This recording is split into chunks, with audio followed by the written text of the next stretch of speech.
საერთოდ კითხვის ნიშანი ომი ვინ დაიწყო საერთოდ აბსურდულია. როგორ შეიძლება ომი დაიწყო შენ მიწაზე?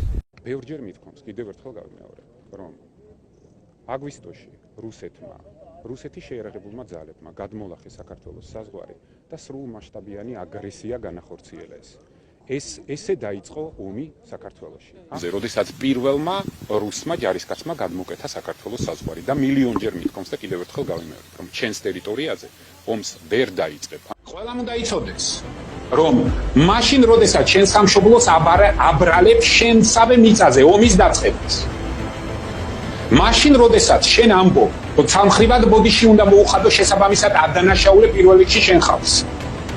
მაშინ როდესაც არანაირი საბაბი არ გაქვს და ამბობ, რომ რაღაც დავკარგეთ ის რაც შენია, შენ მხარეს არის ოკუპაციის ხაზის გათვალისწინების პირობებში.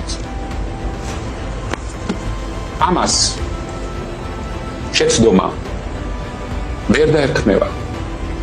ამას ქვია ღალატი, ღალატობრივი ქმედება.